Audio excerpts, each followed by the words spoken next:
Is it a deliberate choice by Todd Blanche and the Attorney General and the people working for them, possibly guided by Donald Trump, to release this personal information and release these names so that all of these survivors will be intimidated in any attempt to go forward to get more from this Justice Department? I don't know the direct answer to that, but it would be interesting to see when this law was passed, who emailed or texted who, what directives, so you would know exactly what was being done. It feels to me like an administration, a law was passed against the wishes of a certain of the administration, and that the victims are being caught in a political tug of war in an issue that should not be a political issue. We've said this from the beginning. It's about sex trafficking. Protect the victims, release the files otherwise. It's so simple. The fact that this administration is not just doing it, I think should be troubling to all American people, irrespective of your political party. Ro Khanna, you gave them several weeks in your law. You gave them several weeks' time to prepare this release. And you would think that if they were going to release it at the very last minute, as they did on the last day, on the deadline, that tiny amount that they released, that they would have done the homework to make the release, at least what they did release, perfect. Well, they have no regard for the humanity of these survivors.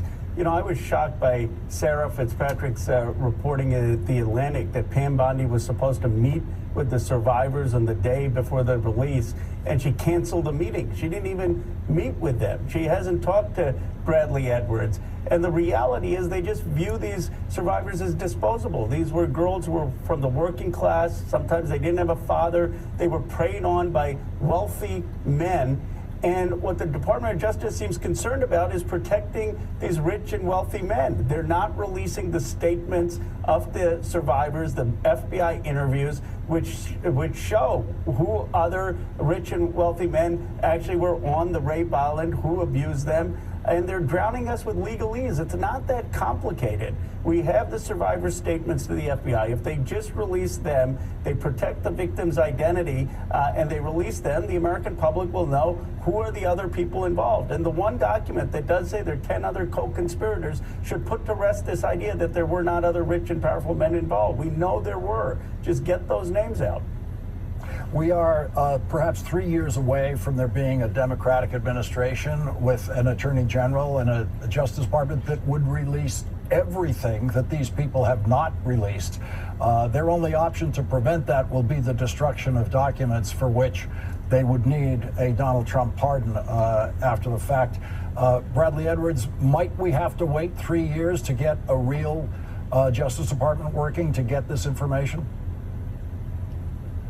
I would hope not. I will say that we are working with a few good-intentioned lawyers at the prosecutors at the Southern District of New York that have started pulling some of the mistakes off for us. So I do think there are good people there that hopefully eventually follow this law. I mean, it's such a simple one to follow.